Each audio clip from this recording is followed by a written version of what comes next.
Hey, everybody. You're about to hear a brief retelling of the cartoon The Sea Beast. Enjoy watching. A boy is rescued on the wreck of a ship that is nearby, already catching fire and going down. Right underneath him swam a giant monster. The monster that sank the sea vessel.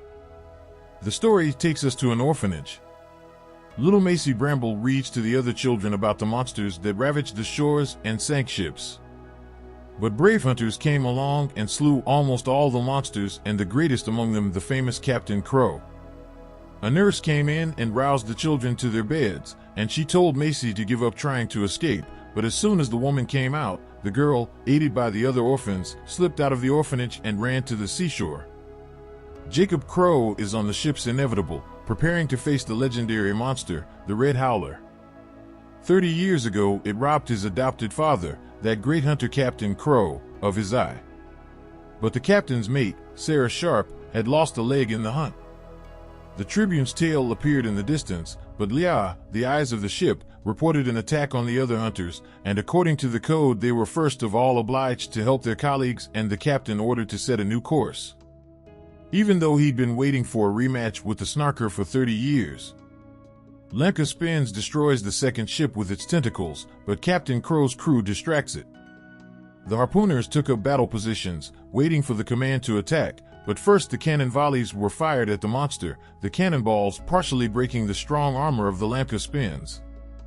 Arrows flew into the affected areas, the monster hid under the ship, and when it surfaced it almost overturned it.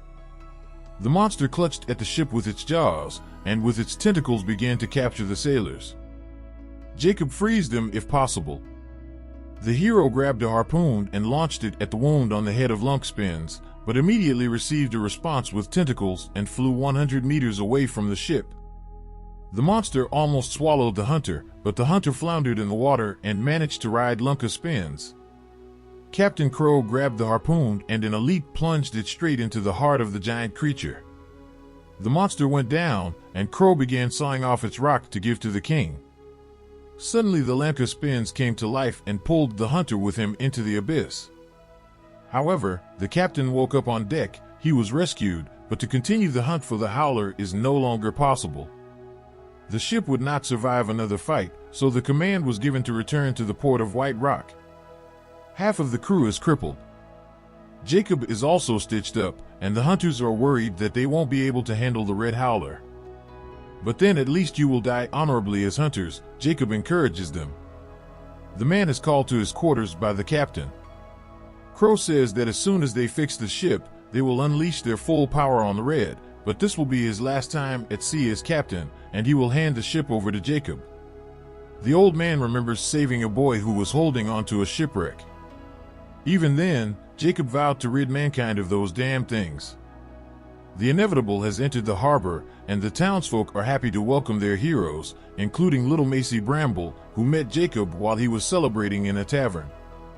Her parents were also hunters, but died during a battle with monsters.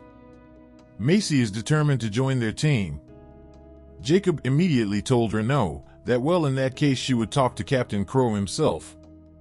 To prevent this, the man put the girl in a carriage and ordered her to be taken back to the orphanage. The next day Captain Crow, Jacob, and Sarah Sharp arrived at the king's palace. They handed the ruler the horn of Lomkaspin, but were immediately reprimanded for missing the Red Howler. This was reported to them by the dastardly Admiral Hornigold.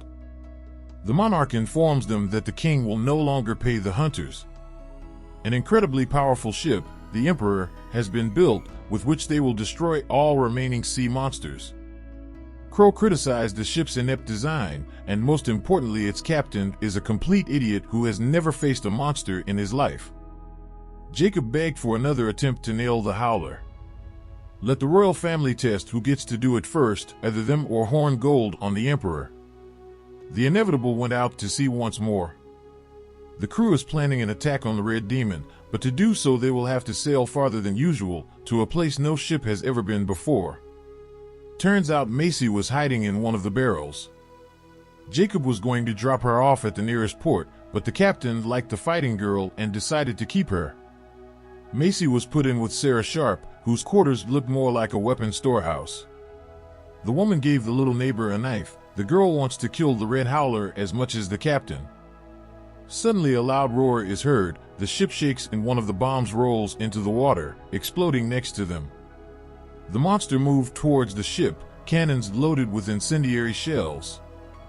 The Howler was fired upon as soon as it surfaced from the sea. Dozens of harpoons pierced its thick hide. The beast would have to pull the ship along until it tired.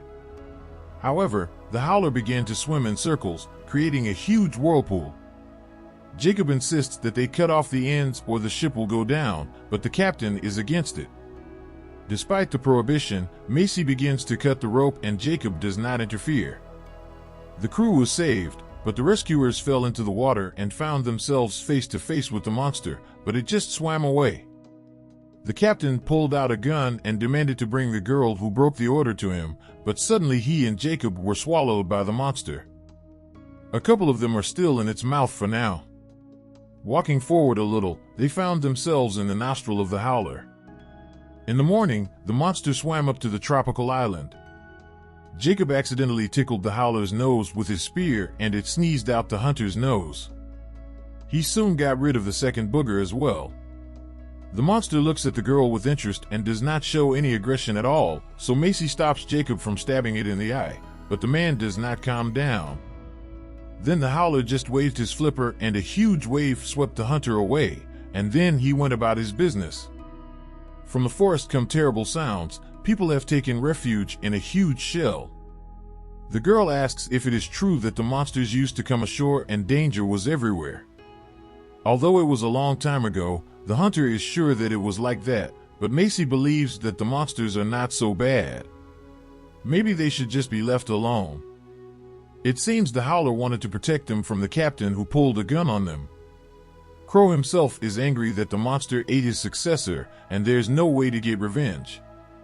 The ship floods and they need to return to Wytrek, but Crow demands that they swim to the island and skimp on the sea witch, and he doesn't care if it's against the hunter's code. Waking up in the morning, Madzi found a blue monster beside her, which immediately ran away. She ran out into the clearing and fed the baby and picked it up. She accidentally stepped on a shell and froze in place. Jacob tries to get her out of there and discourages her from keeping the blue monster. The hunter grabs the monster by the head and tosses it into the thicket. They don't know anything about this creature or the dangers it carries. Jacob lost his balance and damaged a few more eggs, from which the yellow monsters hatched and screamed at the top of their lungs.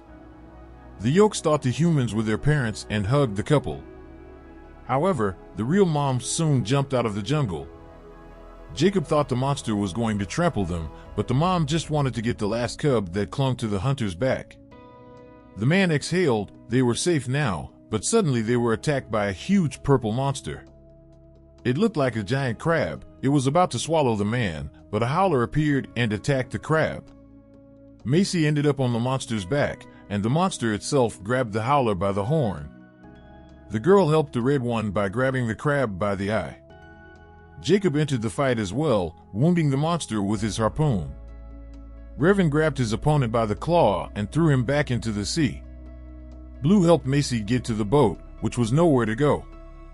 The girl decided to negotiate with the Howler and with the help of Blue and different fruits asked the monster to take them home. The giant creature did not refuse, putting people on his head and swam off in an unknown direction. Jacob tries to explain to the monster where it needs to turn, but Macy is much better at it, showing the Tribune the direction it needs to go. There are dozens of harpoons sticking out of the creature's skin. Macy started pulling them out. Meanwhile, Captain Crow has docked at the island where the witch lives. The old woman sold him a poison that would kill the greatest monster and a weapon that could pierce even the toughest skin. It's called the Hand of God. A hungry Jacob tries to harpoon a fish, but he fails. Then the Howler made the fish jump out of the water and finally the people with the blue one could eat. Jacob decided to help the girl get the harpoons out of the monster. He began to realize that the books were lying about the monsters. Maybe they weren't the ones who started this war. During the storm, the couple hid in the nostrils again. Dozens of sunken ships and monster skeletons lie on the seafloor. The team of hunters realizes that after the deal with the witch, they are all cursed. A flock of city spinners sailed past the ship, most likely spooked by a howler, and Captain Crow changed course. The monsters took the men to the right island. Macy begs not to be returned to the orphanage. Maybe they can be a family. Jacob thanked the howler and promised that he would never hunt monsters again. The men let go, herded the blue one, and said goodbye to the howler, but the creature smelled something. In the bay stood the king's ship, the Emperor. One of the soldiers shot at the monster, and it went on the attack, sweeping away everything in its path, including Macy. All the cannons fired on it at once, but it couldn't even slow the giant down. A moment later, the howler rammed into the ship, snapping it in half. The monster wanted to kill Horn Gold, but Jacob fired a shot at it. The creature saw the wounded girl. At that moment, Captain Crow's ship appeared on the horizon and the monster lunged toward it. Crow fired a huge harpoon at it, which hit the howler on the first hit. The poison began to spread through the giant's body, but the harpoon was pulled out so that the monster would not lose its breath and was finished in front of the king and queen. When the monster was tied with ropes, Jacob and the girl came to the ship. Crow found it hard to believe that his pupil could befriend a monster. When the girl came to her senses, she tried to stab the captain with a knife, which took the last of her strength. Macy asked Jacob to help their friend. However, he decides to return to the hunters. Macy asked Sarah Sharp to help as well, but the woman is not going to give her team. The ship with the captured monster entered the harbor. It turned out that the blue had been following them all this time. The monster chewed off a piece of the ship and freed Macy.